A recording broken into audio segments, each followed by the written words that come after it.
Welcome back to the Toledo Rockets podcast. I am your host, Brian Nowicki, and joining me today, guest host, is Jakob Nowicki. What's up, guys? How you doing? All right, so today we got a good show for you. We want to go over those 4 proposed rule changes for 2023 college football. So we're going to go over those, and then we have a little fun segment towards the end that's going to be called Fact or Fiction. So first, let's go into the rule changes, and let's just jump right in. I'm going to start with the first 2 are they're not as big controversy, right, with those as the last 2. So let's start with those. So the very first one, prohibiting consecutive timeouts. So, an example here would be like before halftime, a lot of times the team's about to kick a field goal. The other team's head coach calls a timeout. Then after the timeout's done, the other team's getting ready to kick the field goal and they call another timeout, right? If this rule goes into effect, they will not be able to do that anymore. You can only do one timeout, Yeah, assuming you have a timeout. yeah, I think that's better actually. Calling a timeout, let's say you're about to kick a field goal, right? Calling a timeout and then having the other team be able to call one right after that is a little like overpowered, you know? Like, Yeah. Well, it definitely changes. It kind of changes the ability to ice the kicker a little bit, right? I mean, just one timeout can really ice the kicker, make them think about it. But sometimes what they do is, they're about to kick, they call a timeout, then they get all lined up and he's about to kick again and they they call call another another timeout, one, right? yeah. Yeah. Yeah. So if they have 3 timeouts, they could have done that 3 times. And with this new rule, if it does get voted in, they will only be able to call one timeout. So, I do agree with you. And I think that one's pretty straightforward. So we're not going to spend too much time on that one. But I agree with you that, it's probably going to be a good thing for the game. And it will take away a little bit of time, assuming that they didn't already use their timeouts elsewhere. So, Yeah. all right. So let's see what you think about this one. So currently, if there is a defensive penalty at the end of the first or third quarter, they play another down, an on-time down. With this rule, there would be no on-time down. So if there's a defensive penalty at the end of the first or third quarters, they would just go and, do their end of the quarter thing, Yeah. timeout, commercial break, whatever, then come back and then run that next play at the start of the second or fourth quarter. So what do you think about that one? I'm gonna let you go first on this one. I want to see what Okay. you got for this. So I could go either way, I mean, it doesn't matter that much to me. I mean, here's the thing. It's one play, right? The Mhm. chances that you're going to have a defensive penalty at both the end of the first quarter and the end of the third quarter in a game is not very likely. So if it happens in a game, it's going to be one play. And let's face it doesn't happen in that many games. But okay, so it's one play. You're talking about 30 seconds to a minute. And how often does it happen? Every few games? If the reason that they say that they're looking at these rules is to speed up the game, is it really going to make that much of a difference? To me, I don't think so. So I could go either way with it. Yeah, I'm right there with you. I mean, I don't think it really matters because they're trying to make the game quicker, but this isn't really doing much. I mean, it's one play, like you said. Um, yeah, that's Yeah. that. Yeah. I mean, I could go either way with it. I just don't think it's going to really give them much bang for their buck for what they're trying to do. Yeah, agreed. All right. So let's spend a little more time on these next 2 because I think there's more to talk about here. So, proposed rule number 3, the clock continues to run after a first down, except for inside of 2 minutes left in the first half, or the fourth quarter. So, you get a first down. and the clock just continues to run. Today, you get a first down. They set they set the ball, set up the chains for the first down, and then they start the clock. But in this case, it would be just like the NFL. Clock just continues to run. It's gonna make things harder for 2 minute offense, right? Yeah, so I actually like this one. It's the next one that's kind of interesting. Um, Okay. this one, you know, it it's it's gonna make the game a lot quicker. Um, and the game's gonna be like the NFL a little bit now, but it's not like a huge thing, to worry about. It's just you got to be quicker, maybe do more no huddling and all that. Make sure you're on the same reads and all that with your coaches and all that. Um, I like this one. Yeah. Okay. Yeah. So, yeah, and I kind of talked about this one before. I think that um, coaches are going to get adjusted to it. Players are going to get adjusted to it. Quarterbacks are going to be the biggest ones that have to get adjusted to it. Um, and sometimes you have freshman, sophomore, 18, 19 years old at quarterback. It's not your experienced NFL quarterback. So it's going to be a bit of an adjustment, I think, for them. The other thing is sometimes teams, and we see this with Toledo, sometimes they have trouble getting the plays in, especially after a first down. And they might have trouble Oh, with the they're gonna have fun game with that clock, one. with the delay game clock. What's that? They're gonna have fun with that one. Yeah. So I don't know. That's going to be interesting. It, it'll be interesting to see. It's going to kind of change how the philosophy that the offensive coordinator takes, right? Because late in the game, depending on how much time is left, they can't just throw it down the middle for a first down. They're going to have to go to the sideline to try and get out of bounds. They might have to throw deeper. Um, but down the middle for let's say you're at your own 30-yard line and you throw a 30-yard pass to the other team's 40 down the middle. It's a first down, but the clock continues to run. Can you get down there quick enough and either spike it or run a play? I don't know. It's going to be interesting to see. Teams will have to adjust. Yeah, I agree with you 100%. But you're for that one, huh? Yeah, I like that one. Okay. All right. So then let's go to the last one here. Again, these are proposed, so they haven't been voted in at this point. But all right. So the clock will run on incompletions after the ball is spotted. So today, there's an incomplete pass. The ball gets set up, and the clock doesn't run until the ball is snapped. With this, there'll be an incompleted pass. The ball will get spotted, and the official will make the signal to start the clock again before the ball snaps. Yeah, I don't like this one 100%. I mean, with so let's say incomplete pass happens, right? And the clock starts to run after that. I mean, it's different. Like you don't see it in college, it's never, incomplete pass, the clock will stop. Um and it's everyone's going to have a hard time with it, I feel like. And I don't think it's going to happen personally because I don't think they could afford to do that. Uh it's very tricky. I know a lot of people are probably wanting this to happen. Because you want the game to be a little quicker and stuff, not like 3 to 4 hours long and stuff. Uh, but personally, this is just a little bit too much. Incomplete passes, the clock should stop, shouldn't continue. I just think a lot of players are gonna get mad, coaches are gonna get mad. I think this just it's not a good change. So, my biggest gripe about this is that you're shortening the game. I know they want to shorten the game, but they're shortening gameplay, right? Yeah. Um,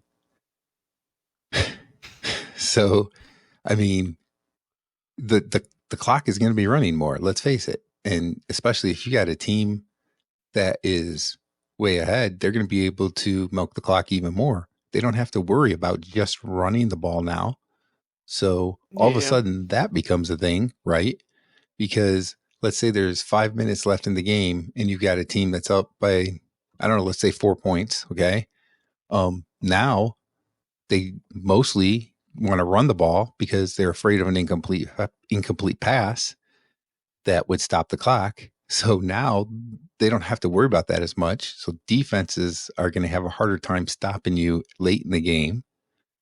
Um, so you got to deal with that the offense now doesn't care. They could throw the ball and it doesn't matter because the clock's going to get started when they spot the ball, and then they still got until the delay game penalty would come up, then snap it with like 1 second or something. So that's going to shorten the game. And here's the thing, like, how can you shorten the game without shortening the game, if that makes sense, right? Yeah. Like, shorten the time, but don't shorten the actual gameplay. Hmm. I mean, what do you think about that? Like, what are your thoughts about how we can shorten the game without shortening the actual time of the game? What The gameplay, I the should say. gameplay? So, Yeah. um, maybe quarter length could be Well, you're changed. still going to I shorten mean, yeah, I guess. the game there, but so Um, so maybe. let me tell you Okay. what I was thinking here and see what you think about this. There are three things that I think you could work on, though I think the very first one I'm going to bring up is never going to happen, but that is all these games are televised and there's all kinds Commercials. of media timeouts for commercials, right? Yeah. Um, if you go to a game and let's say there's a timeout and it's not on TV, it's a minute. It's on TV, it's like 5 minutes for that timeout, right? Mhm. Because they go to a media timeout, commercials and everything. That's never going to happen because it's about money, and these networks are paying the conferences and the schools millions of dollars to have them on their network. And then they've got to make money through commercials, right? Because companies are paying them to advertise, for their advertisement to be on during the game. So it's about money, and that's not going to happen. That would be a good way, but it's not going to happen. So next, look at the reviews of plays, reviews of targeting fouls. Um, you need those reviews, but do you need them to take as long as they take? Sometimes it's 5 to 10 minutes for those reviews. Can't you get that done in like a minute or 2 minutes? How many times do Yeah. you have to look at the same view, right?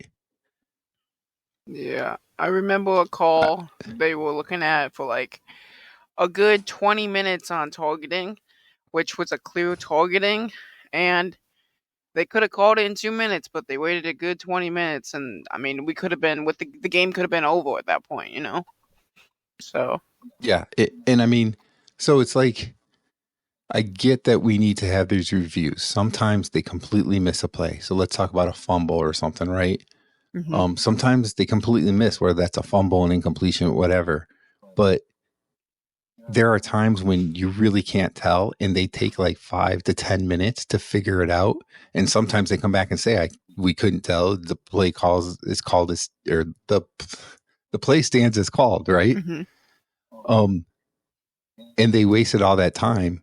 If it's that close in a minute or so, then maybe um, it's like, okay, the play's just gonna, stand as called because we can't tell. Instead of taking those 10 minutes, that's gonna shorten the game. Hmm. Yeah. Um, and so there's one other thing that I think can happen. Either, and it's kind of a double thing here. So possibility of shortening timeouts. Timeouts are a minute. Maybe shorten them to 45 seconds. Each team gets 3 timeouts a game. It's not a lot of time, but it's 3 minutes a game that you would cut out. That's one possibility. If I, yeah, did I count that? No, it's a minute and a half per game. No, 3 minutes. I'm sorry, I can't count. That's 3 minutes per game. Yeah. The other idea is halftime. Halftime in college, I believe, is 20 minutes. Can be 10. Shorten that. Make it 10 minutes, 12 minutes. You know? Yeah, I know you got the band that comes out there. You had the band that comes out in high school, and they do it in a shorter time period. NFL is able to do a fairly short time period. And, you've got 85 scholarship players on these teams. So I don't see where you need to have such a long halftime. Shorten that halftime, and you'll get a little bit of time back. Yeah, I like those last two that you pointed out. The timeouts definitely. I think maybe honestly, I'd be okay with 40 seconds. 40 seconds, I think it's fine for a timeout because you're gonna have three of them anyway. So that's fine. Yeah. Um, what was the other thing you said? So shorten the timeouts and shorten the The half. half. The half. Yeah, I'd be okay with 10 to 12 minutes. Halftime, I should say. Halftime, 10 to 12 minutes, I think would be pretty good. They don't need a whole 20 minutes. There was literally no point. I mean, they have literally in high school and middle school, you can have the bands come out and play.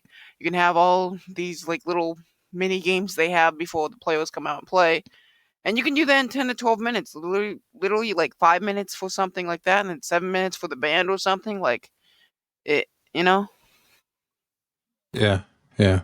So, Yeah. So I don't know. I mean, like I said before, the first two rules aren't so bad. I know you kind of like the third rule. I'm not really in favor of that one either. But that the last last rule, one, it's nonsense.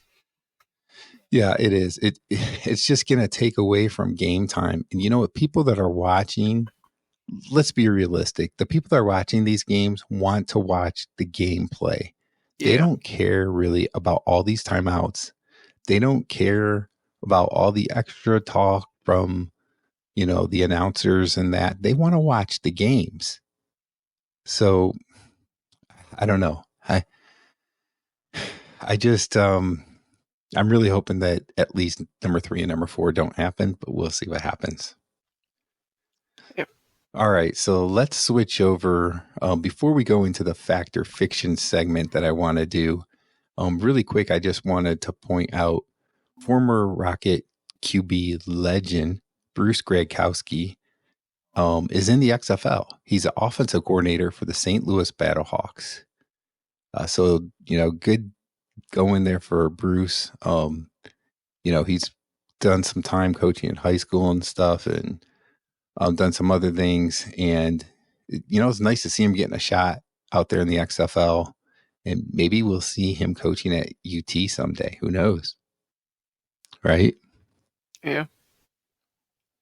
All right. So now we're going to go into the last segment we're going to do here. Something new I want to kind of start doing a little bit of. It's going to be called Fact or Fiction. And I'm going to make a statement, and then you're going to tell me if that's going to be fact or fiction, if it's really going to happen or not. Gotcha. Okay. All right. So the first one, UT football wins 10 games in 2023.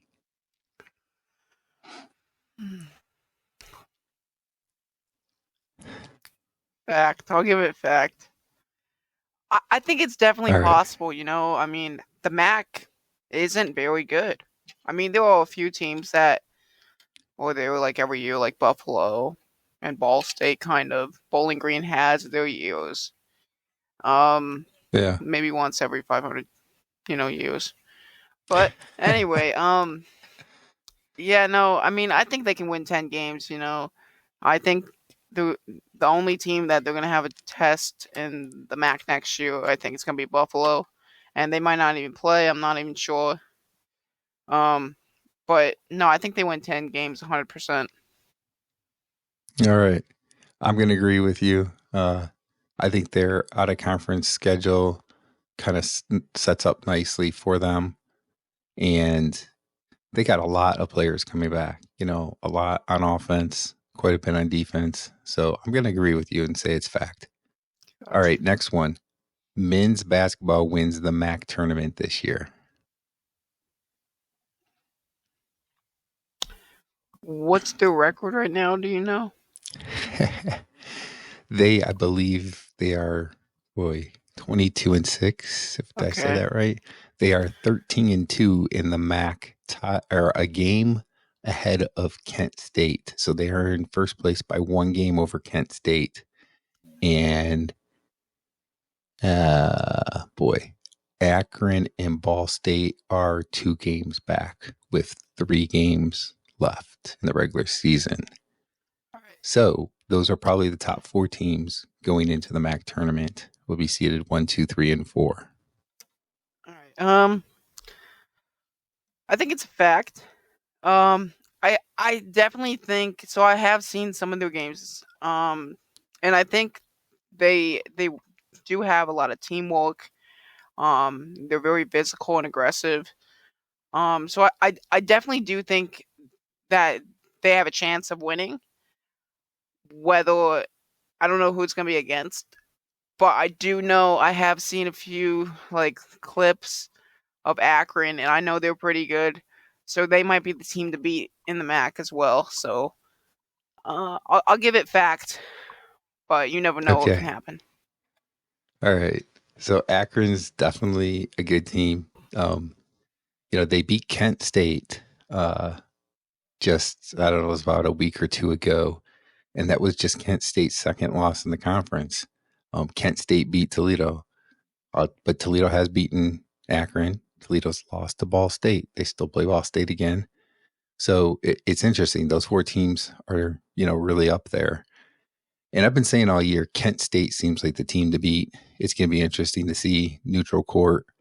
Um, Toledo lost at Kent State. They don't play them in Toledo this year, so they could play them. You could seriously see them playing in the MAC tournament game, championship game, right? The MAC tournament championship Mm. game.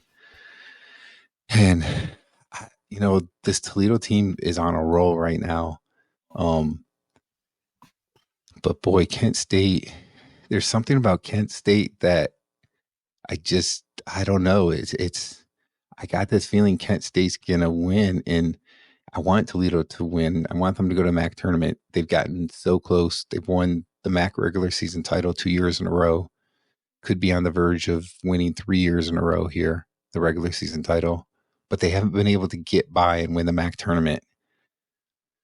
I hate to say this, and some UT fans are going to hate me, but I gotta say this is fiction. I think Kent State's going to win it. All right, let's do another one. Football wins their second straight MAC championship in 2023. Fiction. I think they win 10 games. Um, I don't know how they ended up winning it this year. It was very interesting.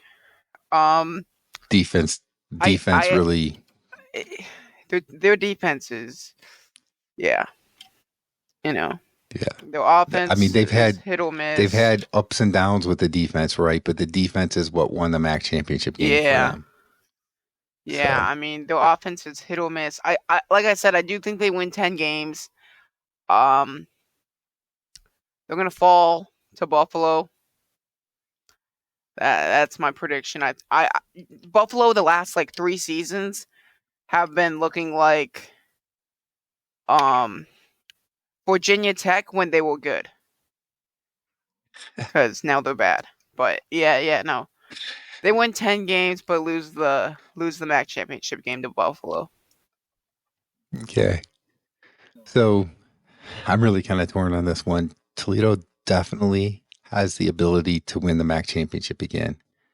Um, they play at Bowling Green this year. They just lost to them at home, and they got to play at Bowling Green. But you know, they typically they don't lose that often to Bowling Green, so it'll be interesting to see. But now they got to play at Bowling Green this year, and I don't know yet about. I'm not sure about the other games. I think I heard that they might be playing Miami this year, actually. So that'll be an interesting one, Miami of Ohio. But yeah, I'm really torn on this one. But I'm going to go with fact. I'm going to say that they are going to win the MAC championship. Coach Candle and the Rockets are going to surprise us and win the MAC championship. Okay, I got a question for you. Yeah. Who do you think Toledo is gonna play in the MAC championship game if they get there, and who are they gonna beat? So you said Buffalo. That's a solid possibility. Hmm. Oh. I think that East Division kind of is wide open. Kent State kind of played well this year, but their coach is gone. A lot of their better players transferred out. Uh, I'm going to go with Ohio University, who they just played in the MAC championship game. But, they have a good young quarterback that's a dual threat that I think we're going to see this fall. He played some with O'Rourke being Injured. injured, Yeah. right, at times. And I think Ohio is going to come out of the East Division, and Toledo's going to play them again, and I think they'll beat them. Cool. All right, so we got two more of these fact or fiction. We'll try and go through these two a little quicker. Okay, defensive back Quinyon Mitchell earned All-American honors this year. Fact or fiction that Mitchell earns All-American honors again in 2023? Fact. There's really nothing you can really say to me to change my mind because he looks like he should be in the NFL. It's just that simple. He's good. He's really good for how Yes. young he is, and he's still in college, and he looks like he should be playing for the Bengals or something. You know. Yeah. So he's become a shutdown corner for Toledo, right? And the only thing that I think could maybe keep him from getting it is that teams might throw away from him to other receivers. He's going to be matched up against their best receivers, though. Hmm. And so we'll see how it goes. I definitely think he has the ability to get it again. He's a dynamic player. I've talked to people, I've talked to some former players that are defensive backs and so forth that were defensive backs when they played. And they're like, man, you just watch this guy. He's that good. He's going to be good. So I'm going to go with fact on that one. All right, last one here. I already said that they play at Bowling Green this fall. Hmm. Fact or fiction, Toledo beats BG in football this fall. Fact. Bowling Green was not very good last year. Um, Honestly, was very upset when they beat Toledo. And people can hate on me for that, but Bowling Green, I don't like, and I think they're going to suck again. And I think Toledo's going to get revenge and then blow them out 42-14. Ooh, even gave us a score prediction. All Yeah. right. Well, I'm going to go ahead and say fact as well because I think Candle's going to have them ready to play this time. They were not ready to play this past fall and they fell behind and it was hard to come back. Of course, they had the backup quarterback playing too, but Tucker Gleason showed that he's, been good. Oh, but I'm going to say that it's, we're looking at a fact here. Toledo's going to beat Bowling Green, even though it's at Bowling Green. I think they're going to do it. And like I said, I think they're going to win the MAC championship. So I'm going to stick to that. You got a score All prediction yet? right. Uh, Score prediction for the Bowling Green game? Yeah. I'm going to say 31 to 21. 31 to 21. Close. That's what I'm going to say. Yeah.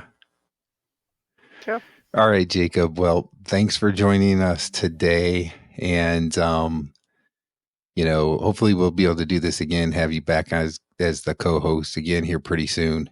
So thank you, everybody. Don't forget to hit the subscribe button if you're not already subscribed. And we'll see you guys in the next one. Thanks.